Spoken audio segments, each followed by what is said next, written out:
Hi, I'm Megan. I'm Colin, and this is Pet Sitter Confessional, an open and honest discussion about life as a pet sitter. Brought to you by Time to Pet and Pet Sitters International.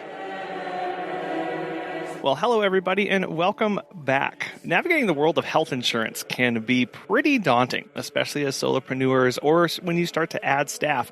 And so we're really excited to have Scott Dowling, podcaster and insurance broker in health insurance, on the show today to give us some of the ins and outs and how to navigate that world. So, Scott, thank you so much for coming on the show today. Could you tell us a little bit more about yourself? Sure. Thanks, Colin. It's my pleasure to be here. And it's my pleasure to meet your audience. I've been in the insurance business for over 30 years. My youngest would call me an old man, but not yet that old. But I've been in the business for a long time, seen a lot of ins and outs, what works and what doesn't. I've been mostly in the employer-employee side. I have dealt with associations, and so that gets down to individual insurance to some extent. But it's basically been health insurance. I've done Medicare supplement in the past. Done life and disability and that kind of thing, dabbled in property and casualty, but that's a completely different animal. But I am well versed with all the health insurance from an employer group side and from the employee side. You mentioned you've been in it for over 30 years now. I was curious how the health insurance landscape has changed over that time. Wow. I saw that question. It's changed a bunch. I mean, in the last 30 years, it's changed a bunch, but I can go all the way back to the beginning. I mean, my podcast is called Doxcost, Doxcost, Doxcost. It's the ultimate guide to health insurance. And the first couple episodes, I go back to a history of health insurance. I mean, basically started out in Dallas at Baylor Hospital, and they had a bunch of empty beds, and they were trying to figure out how to fill the beds up. So they basically went out and went to teachers in the Dallas area and sold them a prepaid plan and said, "You give us 25 cents a week, and you come to our hospital, and you'll be taken care of." That's how Blue Cross started. That's the origins of Blue Cross, and the Blue Cross is the hospital side. Up in the Pacific Northwest, it started out as doctor services, physician services, and it was plans that were sold to loggers in the same vein, and that's how they got to be Blue Shield. And then back in the middle 80s, Blue Cross and Blue Shield joined together as one company. And then they operate separately in every state. It's almost like a licensee situation, which is what they call it. But it's sort of like being a franchise, sort of not. But that's changed. I mean, I can go back to, it used to be that Allstate sold health insurance and Metropolitan sold health insurance and Prudential sold health insurance. Company I worked for a long time ago, CNA, sold health insurance. I was at a meeting at CNA down on Michigan Avenue in Chicago, probably back in 1992, 91, 92. And the CEO was addressing a lot of the employees, and he said the days of the multi-line insurance company are over. And that's when there was a big consolidation going on. You can go back into the Medicare Act of 1965 is when I think everything changed. And Medicare was finally implemented, and people over 65 could get insurance through Medicare instead of trying to do it on their own because they no longer had employer-sponsored insurance. But the companies are completely different. Everything's consolidated. Their government regulation, insurance is regulated by the states, but the government regulation's gotten a little bit more robust on a federal level. And that goes back to like ERISA, as the Employee Retirement Income Security Act. That was back in 74 and amended in 84.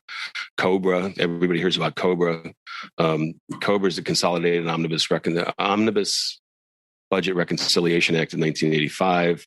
That basically says that you can't get kicked off your employer's insurance if you separate from the company, whether you quit or whether they fire you or you're laid off or whatever it may be. You still have the opportunity to stay on the insurance if you pay the full price. That came into effect. That was big. HIPAA was the Health Insurance Portability and Accountability Act. That happened in the 90s during the Clinton administration. That was known as the Kennedy-Kassebaum bill. So back when things used to be bipartisan. Nancy Kassebaum was a Republican senator from your neighboring state over there in Kansas, and then Ted Kennedy, obviously in Massachusetts. They put a bill together. HIPAA has to do with privacy, and a lot of people hear the privacy stuff, but it's a Health Insurance Portability and Accountability Act. And that basically said that if you are an employer with at least 2 employees, that you cannot be turned down for insurance. If you apply for it, you must have it issued to you by any insurance carrier that offers coverage in your state. So, speaking to some of your listeners out there who may be wanting to form a group, or they may be an individual looking to add employees, HIPAA basically says that it has to be guaranteed issue. And that's long before the Obamacare stuff came around. So everything's changed. I mean, I'm actually an alum now. My first job out of school was to work for Metropolitan Life in Chicago. And our largest client was Amico, and we were in the Amico building. We used to ride the elevator 35 floors below, and we'd go for a meeting. And we insured the, 50,000 employees of Amico, which is Standard Oil of Indiana. Now BP has it and all that stuff. But and now Metropolitan got out of the business a long time ago. And they went to life insurance and P&C, and on the small P&C. But Metropolitan they merged with Travelers. They merged their group insurance business with Travelers, and became Metra Health. And then Metra Health was purchased by United Healthcare. So there's been all kinds of consolidation. I mean, now you have something called the BUCAs. It's Blue Cross, United Healthcare, Cigna, and Aetna. BUCA. That's the acronym everybody uses. Blue Cross is, like I said, it's completely independent across the United States. Some of them, Anthem Blue Cross is that's standard, or standard. That's Blue Cross of Indiana merged with Blue Cross of California. So there's a lot of consolidation on the blue side, but there's limited numbers of carriers anymore.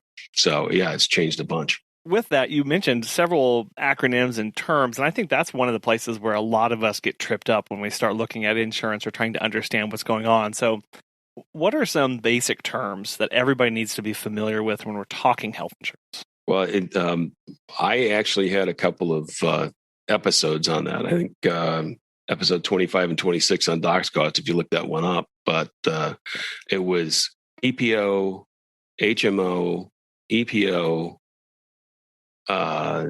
WTF, and NVM.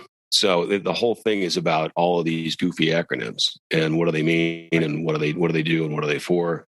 So I'll throw a couple others at you: HSA and HDHP.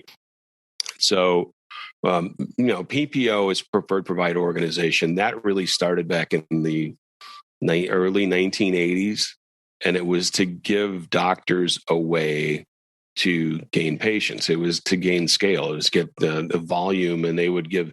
So there would be a preferred provider organization that somebody would start. And it didn't have to be a hospital or a doctor, and it wasn't necessarily an insurance company. In fact, one of the largest operators of networks is a company. It's a publicly traded company out of New York City called Multiplan. And very outside of the insurance business, you wouldn't know what Multiplan is. But Multiplan goes to the doctors and hospitals, and they create so-called networks. PPOs, when they started back in the 80s, was to give volume to doctors. It was sort of like what Blue Cross did down at Baylor Hospital. They needed business. So they said, okay, well, you bring us all of your employees. You bring us the 500 employees in Sedalia, and we'll give you a discount on what we charge. And then the doctors say, great. And then the operator turns around and goes to the insurance company and says, I've got all these doctors that'll take a lower amount for the charges, for an appendectomy or an office visit or whatever it may be. They'll give us a discount on what they charge if you sign this contract and I bring all your insureds, your 500 insureds to them. So that's what they did. That's what a PPO network is. It's just a list of doctors that agree to charge a certain amount, or a group of hospitals that agree to charge a certain amount based on that contract. So the PPO is not necessarily a plan of insurance. It's basically I like to say so-called network. It's just a list. It's a list of doctors, a list of hospitals that agree to charge a certain amount of money. And under that PPO agreement, one of the issues that's going on now, and they talk about all the surprise billing and balance billing and all that kind of stuff, that's because the PPO agreement or the HMO, I can go to the HMO in a second, but those agreements say that you cannot disclose any of the information that's in this contract. You can't disclose what you charge. So, and the HMO is the same way. It's a list, but HMO started Henry J. Kaiser. I'm sure you might have heard of Kaiser Aluminum, Kaiser Steel. Well, that's Henry J. Kaiser. He was an industrialist, and he was out in New York, and then he's out in California, Pacific Northwest. He started a hospital in, I believe it was Emeryville, California. It's up in the East Bay. And he started a hospital for the employees. And he said, you come in here, you're an employee, you come to our hospital and you're taken care of, and we'll pay for everything. That's the original HMO. And the HMO, when Kaiser started, and Kaiser Permanente is still out there, it's not really affiliated with Kaiser, the company anymore. It's a separate entity. And there's Kaiser Family Foundation and all that stuff, and that's separate as well. But when Kaiser started the HMO, you had to go to the Kaiser hospital. You couldn't go to a doctor you wanted to see. You couldn't go to, anybody of your choice. You had to go to the specific place, the specific hospital, and you got your doctor's care and you got your hospitalization and everything else. And that's how they started bringing in, I think, some of the teachers out in California and some of the other stuff, some of the other groups, and they would go into the Kaiser plan, but then they couldn't see anybody else. It was a self-contained little deal. That's how HMO started. And then when the PPO, and actually back in the Nixon administration, HMOs were required to be offered by employers by law. That's another one of the changes. I mean, you asked how things have changed. The Nixon administration said, if you're an employer and you have this many employees, you have to offer an HMO, have to, by law. And you can also offer other insurance, but you have to offer an HMO. And people started using the HMOs a little bit. And then when the PPOs came around about 10 years later, the doctors were like, I'd rather be doing the PPO thing rather than doing the HMO thing. And people started, the insurance companies that leased the networks, the employers that went on there, they started to go after the PPO. So the HMOs started to lose favor. And then what happened was the HMO kind of morphed into a sort of PPO. And that meant that if you were on the list, you would have coverage. If you weren't on the list, then you could go to that doctor, but you wouldn't have any coverage. It was like an all or nothing proposition. So it was almost like an HMO. If you go to the hospital and it's their hospital, you're covered. If you go some other hospital, you're not covered. It's sort of like that. But HMOs have kind of gone by the wayside. Is that where the idea of in-network and out-of-network coverage starts coming in when we look at our policies? Correct. Yeah. I mean, in-network, like I said, network is just a list. It's not like they're all affiliated and they're all chummy and they know everybody else. They're on a list, and they're on a list that says that, I'm going to charge this much money for an office visit, this much money for a surgery, and the hospital is on the same list. If you're on the list, you're in network. If you're not on the list, you're out of network. Have you heard of Time to Pet? Claire from Acton Critter Sitters has this to say. Time to Pet has honestly revolutionized how we do business. My sitters can work much more independently because they have ongoing access to customer and pet information without relying on me. I save hours upon hours of administrative time on billing, processing payments, and generating paychecks. If you are looking for new pet sitting software, give Time to Pet a try. Listeners of our show can get 50% off your first 3 months by visiting timetopet.com/confessional. So thinking more broadly about insurance coverage, was wondering how it fits in with how we run and operate our business and other insurances that we may have. Sure. Well, when you run a business, and obviously you run one, I run one, there are certain things that are required if you have if you lease your property or if you buy and you have a mortgage. If you want to have a car or any other equipment, there's certain things in the contract, there's certain things in the lease that say you must produce property coverage at this amount, or if you have a mortgage, you must have this covered for this amount. If you want to have a contract with some other provider, some other partner, they're going to say, hey, you need to have liability insurance at this much money, at this level. You certainly want to have errors and omissions coverage. So the business side is completely separate from the health, life and health side. So when a business owner goes into business, first thing they're going to do is they're going to get a property coverage, they're going to get liability coverage, general liability coverage. Then they might get more specific coverage like professional liability, which is also called errors and omissions. You might, if you have shareholders and that kind of thing, you might get something called directors and officers coverage. If you have employees, you might get something called employer practices liability coverage.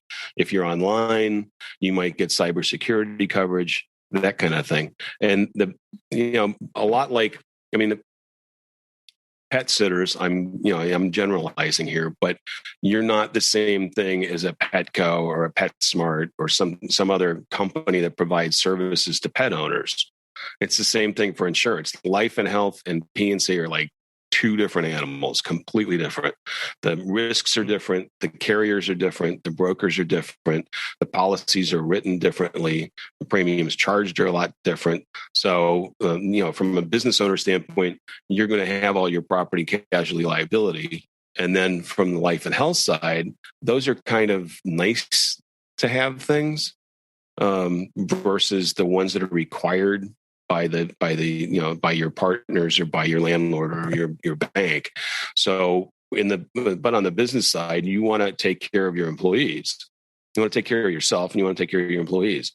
So on the life and health side for a business, you would look at something along the lines of health insurance is usually primary, and then dental insurance follows that.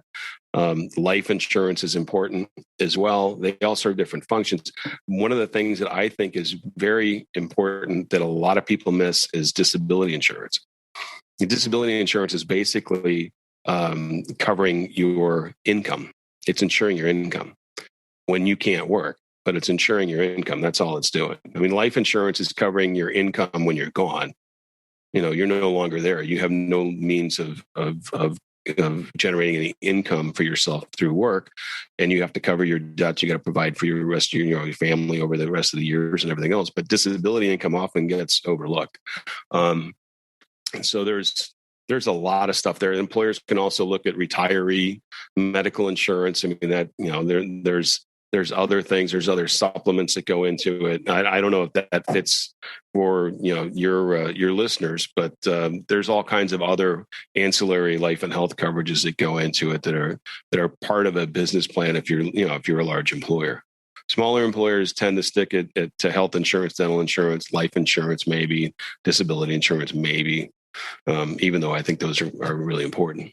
Yeah, I think disability insurance gets overlooked a lot because that's something that many of us don't consider. That's not in our risk management thought process when we're looking at how to cover ourselves. We're looking more at the here and now. And so, reminding ourselves, there may be a time, especially in this industry, where if you're walking dogs, you get bit, you get pulled down, you break a shoulder, or you break a leg or something like that, where all of a sudden you are as you said, no longer able to generate income. It's a big fear for many independent business owners who, if the business relies on me, what am I going to do whenever I get hurt? Well, Sure. Having something like that kind of coverage really does help those fears. There is something called workers' compensation coverage. But when you get into a sole proprietor or where you are the owner or officer of the company, generally speaking, the workers' comp doesn't cover those types of employees because you're basically making a claim against the owner of the company. That's how it's seen, as you're basically making a claim against the owner, and you really wouldn't be doing that as the owner. You wouldn't be suing yourself. Right. What are my options for insurance if I am self-employed and I'm running and operating my business by myself? Because many people feel like they don't know where to start because we're always used to getting it from an employer or either not having it. And so I've started my business. I'm looking to get coverage, what kind of options do I have? Well, you have a few. I wouldn't say you have many. You have a few. The way that Obamacare has kind of changed the landscape a little bit, you're probably, as a sole proprietor, as an individual, you're going to be going through one of the exchanges. And that's where most of the individual coverage is available. The other thing to remember, and with insurance, I kind of alluded to it before, is that states govern insurance. So every state is different, and every state has different carriers. So it's not a one-size-fits-all kind of thing. The federal government oversees some of it, and obviously the Obamacare, it's a Patient Protection Affordable Care Act is the technical term for it. That is the law of the land. The way it's been enacted, some states have exchanges, some states went with the federal exchange, and not all carriers want to play. So there are some. That's what I mean by the options are limited. There are some that are off exchange, but it depends on where you live. It can even depend on what county you're in. You could get off exchange plans, but you'd have to search for those. I mean, the easiest thing to do, one of the ways that I look when I'm looking, and I'm not endorsing this organization. I used to compete against them, but I'm not endorsing them, but they do offer a good search tool, and that's ehealthinsurance.com. If you put in your zip code and everything else, you can see what plans are available, and it'll show you on exchange, off exchange, if there are any off exchange.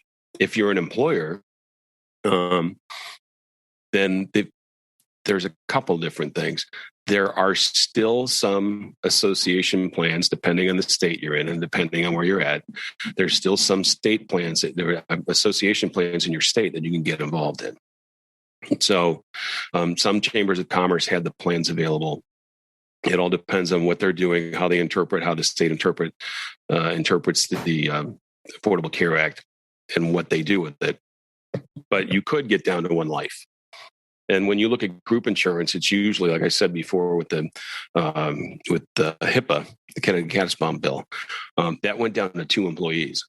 So if you were a sole proprietor, you weren't covered under HIPAA. Obamacare goes down to 1 employee being guaranteed issue, so you're never going to get turned down for insurance at all. So if you apply, you can get it. What the premium is a different story. So, and then there's the subsidies and everything else that go with the individual exchanges. So there are choices. But it's limited by the state you're in. Sometimes you have more choices in a certain county, depending on who wants to sell in that county. That's how a lot of the carriers look at things. If you go into the group side, there are a lot of other choices, but you need to have at least 2 employees. So if you have yourself and your spouse, depending on the state you're in and depending on what's recognized, if you have yourself and your spouse or a partner, and you want to form a group, then you can name yourselves as the 2 members of the group.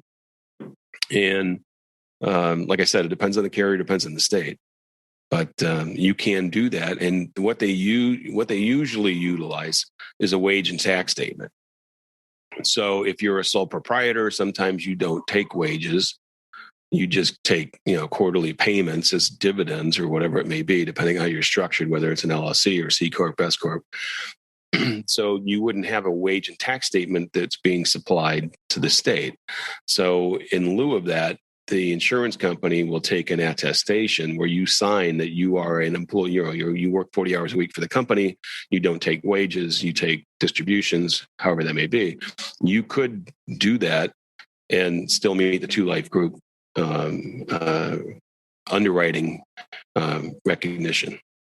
And so it's, like I said, it's up to the carrier. It's up to the state that the carrier's in. Are there any requirements that if I bring on staff, I have to provide health insurance? When does that kick in, when it's a requirement of my company? Yeah, I mean, it gets into the 20, 30, 40, 50, where all the regulations kick in. So, but it's what do you have to offer? How much can you offer? What category do you fit in for the underwriter? So some underwriters do it at 50. They'll do an under 50 group or an over 50 group, depending on, they'll look at experience. I mean, there's plans out there that you can go down to 2 lives and be self-funded. So there's a number of different options for those, that category of employer. And I would think if they've got 20 employees that, I would rather, I recommend to all employers that an employee benefit that far outweighs the cost is health insurance. The money that they spend on the premium, they can, depending on the insurance carrier, whoever it may be, they could say, okay, we're going to cover 50% of the premium, and the employee needs to cover 50% of the premium at a minimum. Some carriers would say, no, we want the employee to only have to pick up 15, and you pick up the other 85, and that has to do with collecting premium. They want to collect the premium. It's easier to get it from the employer than the employee. But the reason I say it's so valuable is if I've got a son or a daughter, and I can give you for instance, and I actually covered it on one of my recent episodes. My youngest broke his thumb. And you think, oh, that's no big deal.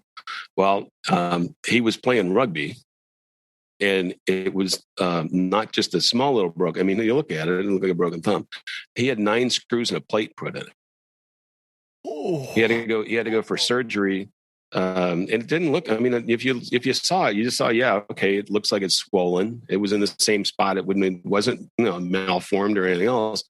But after all was said and done, and then you talk about the PPO networks, the hospital bill, without any discounts from the insurance carrier, which is, it's like double the price, and I'll give you half off.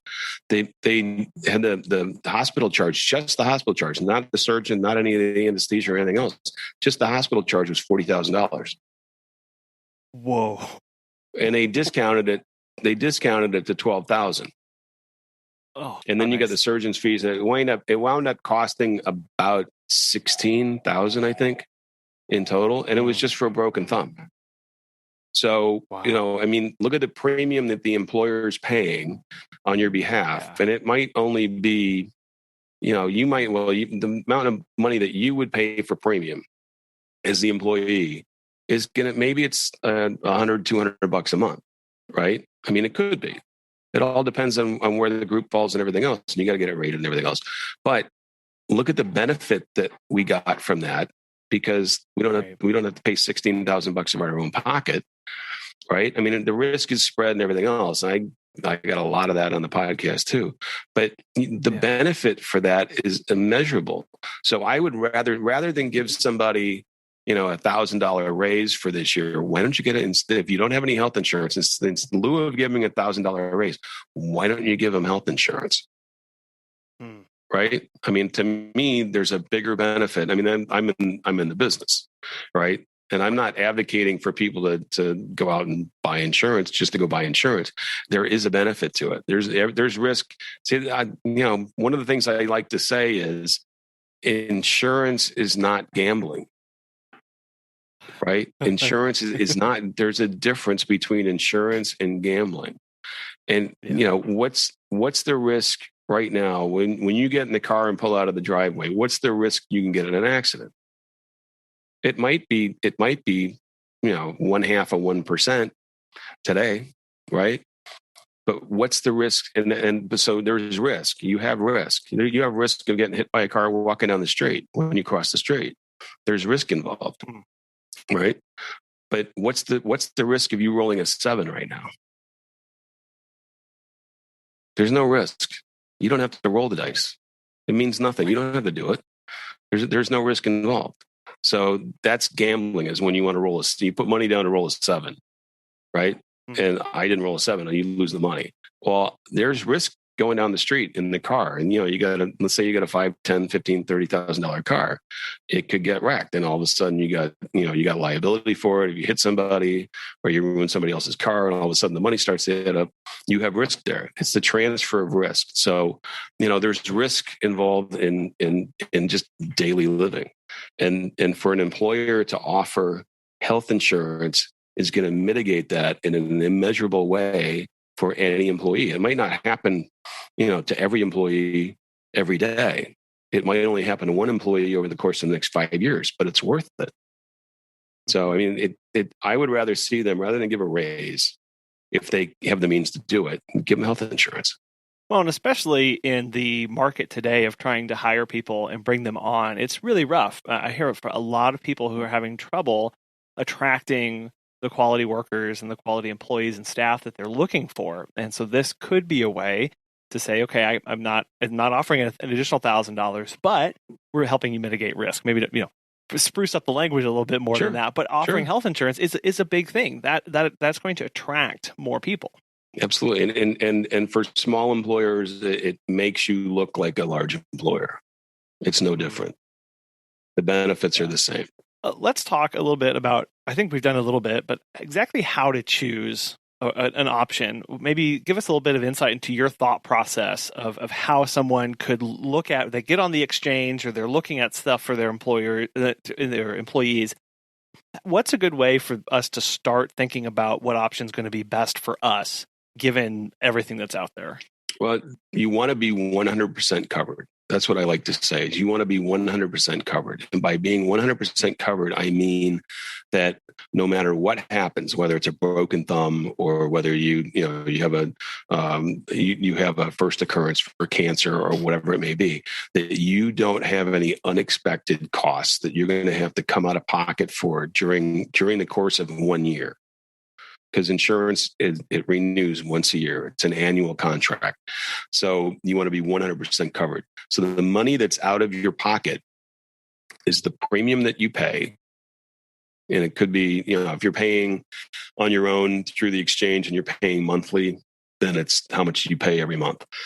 If you are, you're an employee and your employer's picking up part of it, it's how much are you paying per pay period? And usually it's 26. So how much money am I paying in premium? And annualize that. So if it's 12 months, it's 12 times. So there's 26 periods, you multiply it by 26. You get your annual premium expenditure. That's one thing. Then the next thing is you look at your plan design and you say, okay, do I have I have a $1,000 deductible, whatever the deductible is, take that. And then you have your coinsurance rate. And coinsurance is basically a sharing cost after you meet a deductible. The deductible is the money you have to pay first up front before the insurance kicks in. Coinsurance is you're sharing the expense to a certain level. And then after you hit whatever the insurance policy says, once you hit the maximum out-of-pocket limit, then the insurance picks up at 100%. So what you want to cover is your deductible and your coinsurance. And co-payments are in there too. And co-payments are like a little bit of money that you pay and they make it sound like it's just a little pinprick and it's not going to hurt that much. So you pay $20 when you show up at the doctor's office and we'll take care of you. Right. Mm-hmm. So I think to me, that's like coinsurance. I mean, if it's $100, it's a $100 charge and you pay $20 and the plan's paying $80 and the doctor gets paid $100. Then that's 20% coinsurance. So a co-payment to me is a gimmick. It's still coinsurance. So you add up the deductible and the coinsurance, and that's how much the maximum out of pocket. And what I call that is the worst coup. The worst coup is the worst case out of pocket. And that's if you maxed out like we did with our son with his thumbs, $16,000 blew us out of pocket maximum. So we had a certain amount we had to pay, and we knew what that amount was. So if you look at that, then you figure out, okay, what's my worst case? So you're going to you're covering the premium, you're covering the deductible, and then you're going to cover the coinsurance to the out of pocket maximum. That's how much I'm going to pay in any 1 year for me and the family, right? If you're an individual, it's a certain way. If it's for an employee and a spouse, or if you have a spouse, or if it's a dependent, or if you have complete family, it's a little bit higher, right? All those numbers double, but you want to figure that out. Once you figure that out, you have to realize, oh, okay, well, I have to pay all this money after I paid Uncle Sam in taxes. So you have to figure out what your tax rate is. And you can go to my website and listen to Doxcost, and you'll find out, it's where the IRS site is to find that. But it's pretty simple to find out your tax rates. You're going to have to figure out, okay, I need to earn this much money pay Uncle Sam taxes, and then what I have left over, I can pay for my deductible and my coinsurance. Okay, so you have to add in that tax amount too, because you have to earn that much, pay the taxes, and then pay your deductible, and then pay your coinsurance, right? And then that's how much. So you total that up. Then, if you are like me and you like this and it makes sense, because to me it does, and I advocate for it all the time, is you get a high deductible health plan that is eligible for a health savings account. And when you do that, and the high deductible is not that high, I've got one of my most listened to episodes is Don't Fear the High Deductible. So the high deductible only has to be $1,400 if the employer offers it, or if you can get it on the exchange. That's the minimum right now for an individual is $1,400, which is not a lot in the grand scheme of things. So if you have a health savings account, you can pay your deductible and pay your coinsurance out of the health savings account, and the health savings account is not taxed. So the money you put in your health savings account is pre-tax. You don't get taxed on it. So when you look at a regular traditional PPO or HMO, you have to earn the money, pay the tax, and then pay your deductible, and then pay your coinsurance. If you have a high deductible health plan with a health savings account, you don't have to pay Uncle Sam any tax. So you're saving money on the taxes. And if you look at, if you multiply in a 22% tax bracket, which is like, I think if you make below, it's like 40,000 to 80,000, somewhere in there annually, depending on whether you're an individual or whether you're married, filing jointly, you're going to save, the factor is 1.28, right? So you need to make $1.28 for every dollar you need to spend on your deductible and your coinsurance if you have a traditional HMO or traditional PPO. If you have a health savings account, you don't need $1.28, you just need $1. So you're saving 28 cents for every dollar. So if it's $1,000 deductible, right, then you're saving, one of them is $1,000 and the other one's $1,280. So you're saving $280 just because you have a health savings account. So you need to set the money aside. I advocate for health savings accounts all the time and high deductible health plans. So, I mean, that's where you figure out what plan works for me, what's best. If you go to the doc all the time, or if you have a situation where you got a maintenance drug, and a lot of us take maintenance drugs, and the doc says take these, and it could be $10 a month at Walgreens or something like that, right? You know what your expenses are going to be. You can lay those out, and you know how much you're going to spend. But for accidents and unforeseen, that's really what insurance is for unforeseen accidents, like the broken thumb when he's playing rugby, right? So we don't know that's coming. We just know he's playing rugby. We don't know he's going to break his thumb. Thank goodness he didn't break his neck. Those are unforeseen, and that's what the insurance is really for. If you have a maintenance drug, or if you say, okay, well, we go to the ER, once a month. One, that hopefully you're not doing that, but two, that gets expensive, and that's difficult to measure. If you think, okay, well, I want a $500 deductible because I don't want to pay a lot of money when I go to if I need it. Well, you're paying that in the premium. There's an inverse relationship between the premium you pay, which is upfront, and the higher the deductible, the lower the premium. So if your employer is paying 85% of the premium, or if you are an employer and you're paying 85% of your employee's premium, the lower the deductible, you're paying a lot more premium. So if you fund, employers can fund health savings accounts. They can contribute. Anybody can contribute to a health savings account. So if you want to save money, you're trying to get a higher deductible or a higher out-of-pocket maximum to have lower premium. And then it's only when and if you have a claim are you paying a full boat. You're paying more. But even with a health savings account, you're paying less than if you were paying out of a taxable account with a PPO or an HMO. Are you a member of Pet Sitters International? PSI is the largest educational association for professional pet sitters and dog walkers, with a mission to promote pet sitting excellence through education.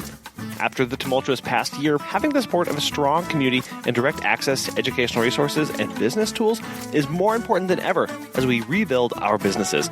PSI is here to help. With a free monthly member toolkit, monthly bonus resources, online trainings, private member Facebook group, and more, along with group rates on insurance and background checks, PSI is one-stop shop for everything you need for your pet sitting or dog walking business. As an educational association, PSI believes that if you know better, you'll do better, and invites you to join thousands of other like-minded professionals who are committed to offering the best possible pet care services and elevating our industry. If this sounds like you, visit petsit.com/PSC to learn more. Our listeners can save $15 off your first year membership by using promo code PSC15 at checkout. Well, I think that's a really important factor too. It's the HSA and the high deductible. You're saving money not just because they tend to be a little cheaper because that deductible is a little higher, but also, as you said, that money is pre-tax, so you're not having to save extra to cover those costs. And I know that I just read a report about how in the United States, one of the things that what a lot of us know is that health insurance is we feel like it's very costly. And it can be extremely expensive given some needs and things. So what are some recommendations that you have for people to save money on health insurance and what things to look into? Well, you have to look at the different offers that are out there. Like I said, there's an inverse relationship between the amount of the deductible, the out-of-pocket maximum, and what the premium is. But there are certain carriers that are going to charge you less. There are certain plans that may have less benefit. There's because of Obamacare, it's basically leveled the field, and there's so many requirements. So the differences are small, but the carriers that are out there all have to be rated by AM Best. And also some of the other, and you can go to ambest.com.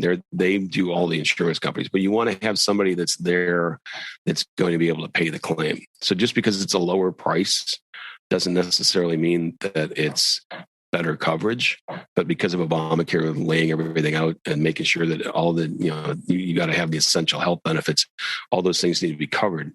As an individual, you need to get a quote from every insurance company that's available to you, and then compare those. That's the easiest way to do it. There's not a lot of differentiation between insurance companies. On the employer side, one way to save money is to go into what's called a level funded or a self-funded plan. And those are out there, and they're not necessarily available from the traditional carriers. And you're going to want to talk to an insurance broker for the most part to find out where those are available. And those come from, and I know in particular, work with some that come from an association, a professional association. Now, I don't know what professional associations your listeners may belong to. It could even go down to an alumni association. But self-funded plans can be less expensive. There's no state income tax because it's not considered insurance premium. Self-funded and level funded are completely different than a traditional insurance plan, and they can save you money. On the flip side, if you have poor experience, and poor experience meaning that you have a lot of claims that were unanticipated, that weren't priced in when the premium was first collected, you could have a higher renewal, in the subsequent year. So if you have poor experience, and that means adverse or unexpected claims, then it could be more expensive the following year. But that's one way to do it. By and large, like I said, the high deductible health plans are going to have lower premiums than traditional PPO HMOs. And that's one way of looking at it. Another is you just have to lay all the cards on the table. And to be honest, there's not a lot of different carriers out there. You look at the same plan measure apples to apples, and you're going to get different quotes from different people. Now, one of the things you got to keep in mind, especially as an individual, is you are applying for insurance. You're asking them to give you an offer. They're not offering you insurance. You have to ask them to provide you with insurance, and then they can, do it or not do it, price it the way they want to. So when you get a quote, you're getting a generic quote. You're getting a generic quote based on your age and your zip code and your gender. And the makeup, you got a family, if you got a spouse or not a spouse, or if you have a child and what age is the child, that kind of thing. They're giving you a generic quote. And then they're going to send you an application, and it's going to ask a bunch of health questions. And then once you give them the application and answer all the health questions, then they're going to underwrite it. And then that's when they price it. So there's a limit on how high they can price it, but you're not going to get that until you go through the entire process. So the initial quote that you get isn't the final price. The final price isn't until it's actually been underwritten. And if you want to, a lot of people are like, I don't want to fill out the questionnaire for 10 different companies and see what comes back. They also say, write us a check, or give us your bank account information so they can debit the first payment. And you don't want to do that 10 times either, right? So that's the tricky part. And that's unfortunate from the insurance company standpoint that they would do that. But if you want to see what the actual price is, it has to go through underwriting. Assess what risk you're willing to take on. Look at that budget, how much money you're bringing in, what your outflow, what your expenses are going to be, so you can look at that deductible, and then compare, and really figure out what exactly you're willing to take on and what you're comfortable with. And then definitely give a hard look at those health savings accounts, because they are a great way to help control and manage costs, both pre and post taxes you're paying out for expenses too. Because they are attached to that high deductible. And I know you have that episode about don't fear it, don't be afraid of that, because many of us think high deductible, okay, it's going to be like $40,000, and at that point, why even bother? But as you mentioned, a lot of them aren't even that high, and you can still qualify for the health savings account and get savings on both ends. There is one thing to keep in mind when you're looking at a health savings account, is that there are limits as to what you can contribute in any year. Sure. So in 2021, the most you can put in there as an individual is $3,600. That's the most you can put in. So when you get your plan, when you're looking at a plan, you don't want to have a deductible that's $70,000, because now you're going to have to pay the difference, right? You're going to have a $3,400 difference in there that you're going to pay with after tax money. If you have the unfortunate incident where you got to have a $7,000 payment. So when you set it up in your first year, you wanted it at $3,600 or less, right? And that includes. I like to advocate for a deductible and then 100% coinsurance. So you don't even have to worry about it. You pay your deductible, you're done, and then everything kicks in 100%. A lot of carriers don't offer that. They still want to have, 80% or 90% coinsurance up to a certain amount. But if you can find one that's got 100% coinsurance, that's easiest to understand. It's the deductible, and that's it. Once you're done with the deductible, and so you fund your HSA up to the deductible, and then you're covered at 100%. You never have to worry about it during that year. And then you can continue to add after that. So the next year, you're going to add another $3,600, and then the year after, and keep going. The other thing to keep in mind is you can make lump sum payments that don't have to come through your employer. You can have more than one HSA account. Anybody can contribute to your HSA. It doesn't have to be just you. You can get it, your parents, your grandparents, your siblings, anybody can contribute to your HSA. Well, and as you mentioned there, it does roll over. It's not a use it or lose it within a year, because I think that may be a misconception a lot of people have about an HSA is, okay, well, it's $3,600. I'm only going to go to the doctor one time. I don't want to put all that money in there and then have it disappear. What you're saying is you can actually keep putting money in there so that if something really catastrophic happens, you've got that money saved away. It kind of like is a separate savings account as for those. And it's actually, everybody's familiar with the 401k.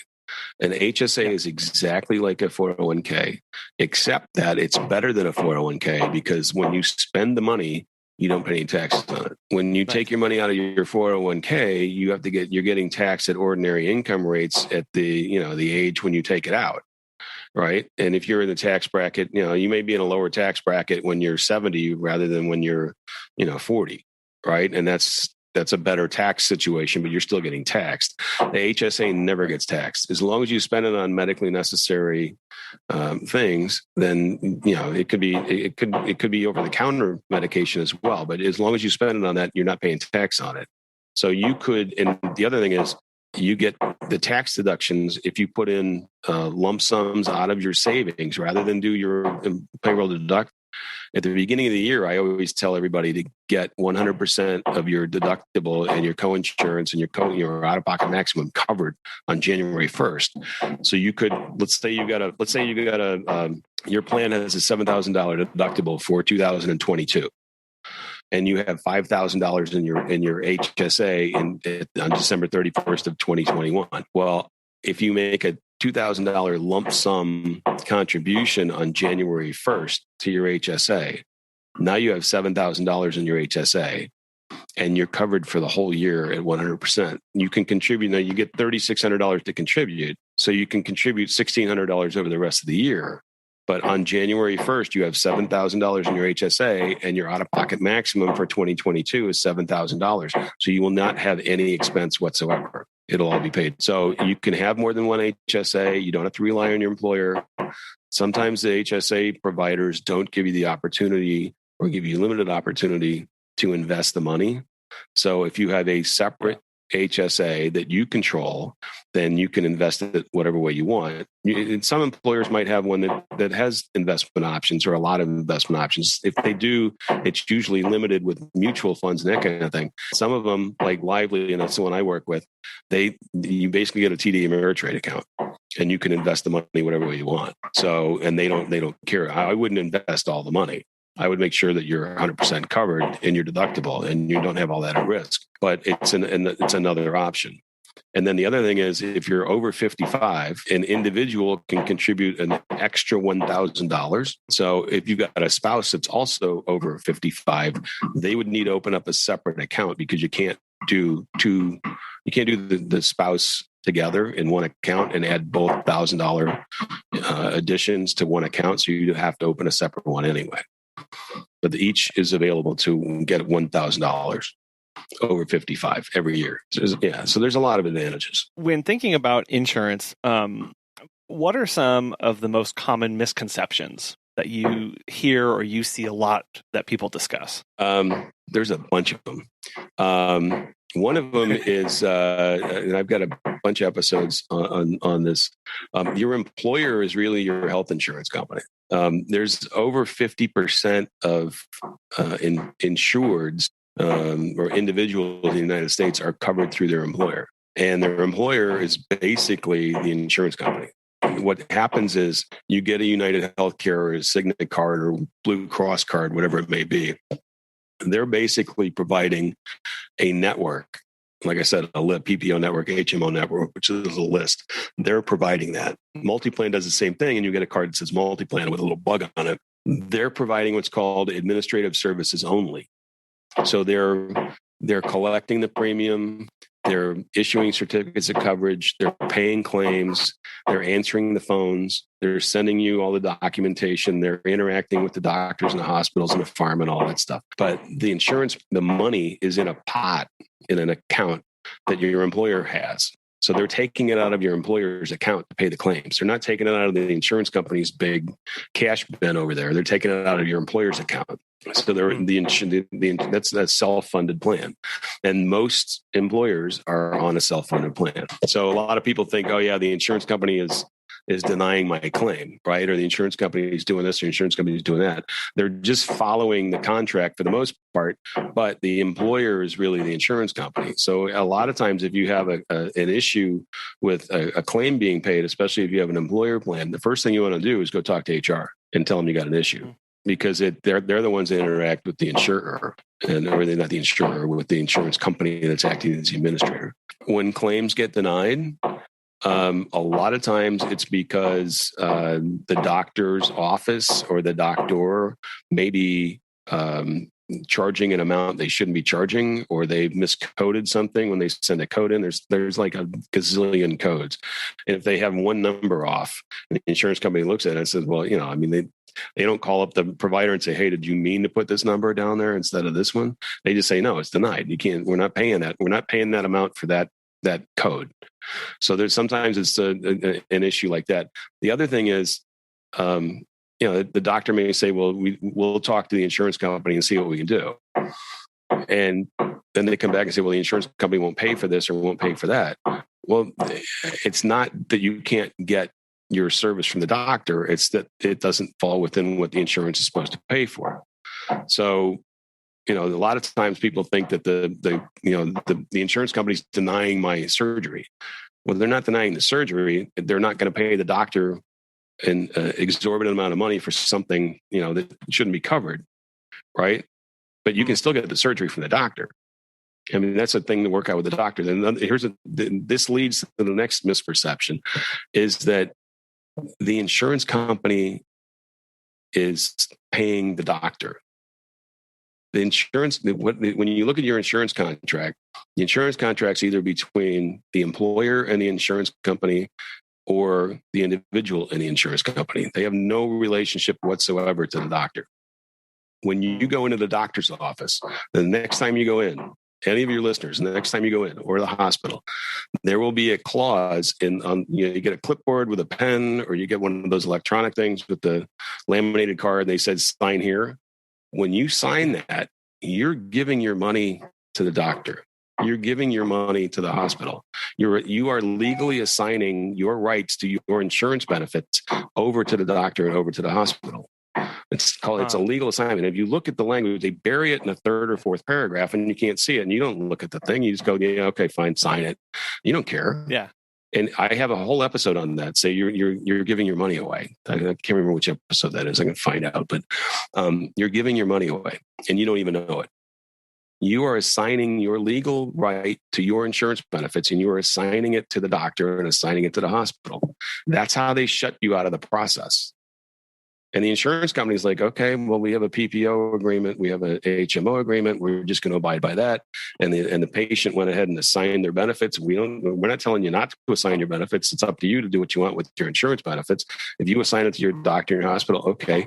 And that's when the whole relationship between, nothing should come between you and your doctor. Well, your doctor's introducing the insurance company into the equation by virtue of you signing the assignment when you go into their office. So that's another misperception. That didn't used to be the way it was. A long time ago, before Medicare started, everybody went to the doctor and they paid them out of their pocket.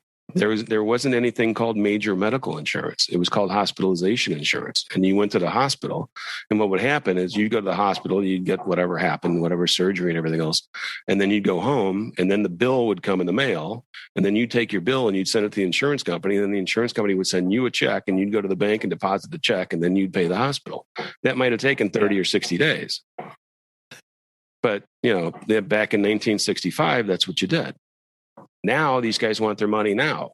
They won't even see if you don't have any money, right? So that's why they want the insurance benefits up front. And that's why they want you to legally assign your insurance benefits. But it doesn't have to happen. And you are the one in control of that.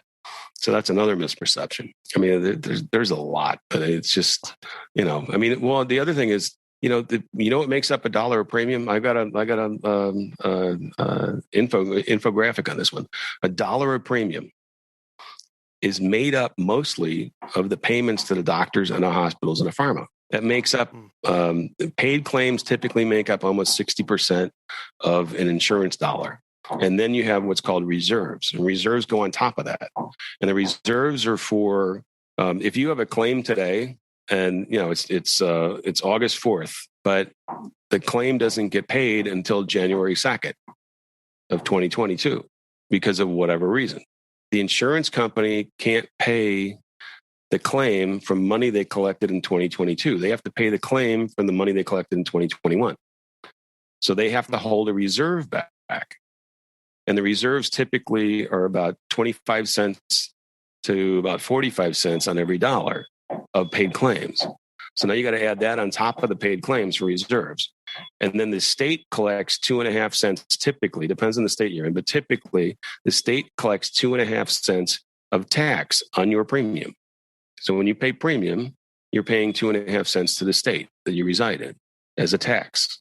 And if you're self-funded, they get rid of that tax. That's one of the reasons you use self-funding. Just get rid of 2.5%. That's one of the reasons. But you pay premium, it's 2.5 cents for that. And then you're going to pay all the expenses for the administration, right? And that's the insurance company. You got to have people answering the phones. You got to have them paying the claims. You got to have them selling and all the other stuff. And then what's left over is about 3 cents is profit for an insurance company. Now, everybody says, another misperception, the insurance companies are making a killing, making a ton of money and everything else. Blue Cross's run is not for profit, right? So there are some that are incorporated, the anthems and that kind of thing. But they all own all kinds of other businesses. Like, for instance, UHC owns Optum. Optum is a bank, and Optum is a network operator, and they do all kinds of analytics and all this other stuff. They charge a bunch of money through subsidiaries that they own and they operate, and then that makes sense, but it's a separate business than the insurance. So there's a misperception that the insurance companies are making a killing. They really don't, and the states have to regulate all that stuff. So they really don't make a lot of money on the insurance. They make a lot of money on all kinds of other stuff, not on the insurance that you're purchasing. So and the claims that you pay, when you say, I'm going to go, well, I really don't care. I'm going to go spend money over here, or I'm going to go to this doctor, go to that doctor.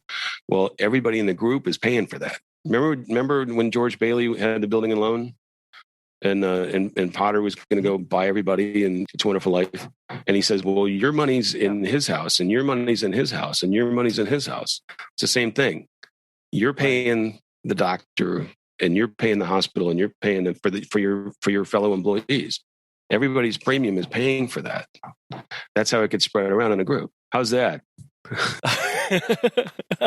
Well, there's a lot, obviously, that we have to be aware of. And I really appreciate those misconceptions and kind of walking us through that process and the development of the health insurance industry over time, and then how we can look at and manage our risk assessment through all of this. I know that it's obviously a huge topic and there's so much more involved. So, Scott, how can people find your podcast and reach out to you if they have any additional questions or concerns or want to pick your brain on stuff? Sure. Well, the podcast is called Doxcost, the ultimate guide to health insurance. We are on all of the major players. You can find us on Apple Podcasts and Spotify, TuneIn, Google Podcasts, a whole bunch, Overcast, Castbox, everything else, Podbean. And the website's Doxcost, DOXCOST.com. Twitter's @Doxcost, and Instagram is my name @Scott W. Dowling. You can find me there. And if you want to send me an email, it's Scott, SCOTT, @Doxcost.com. Feel free to send me an email if you want. Perfect. And I will have those links in the show notes so people can click right to those and on our website as well. Scott, this has been a fascinating conversation about health insurance, and I really appreciate you taking the time to come on today. And so thank you so much. Absolutely. It's my pleasure to be here. Thanks, Colin. So do you have health insurance? Have you believed any of those common misconceptions that Scott walked through? I know that cost is by far and away the biggest barrier for many of us to getting the health insurance coverage that we so desperately need. I hope that you do take some time to look at any existing coverage that you have, as well as look into new coverage or adding coverage through an HSA and a high deductible account. At least getting able to get access to basic coverage and really make sure that you are protected in the case of a true emergency. That's where we can start and then see what our options go from there. It's not an easy thing to look into, but we really do believe that it's critically important that everybody be covered with their business insurance, like we've talked about many times on the podcast, but also on a personal level, having good quality health insurance to cover your needs and make sure that you're going to be cared for if you need. We want to thank our sponsors, Time to Pet and Pet Sitters International, for making today's show possible. And we really want to thank you for listening. We're so happy you're here and happy that you continue to give ideas and share the episodes and be part of the community. So we hope you have a wonderful rest of your week, and we will be back again soon.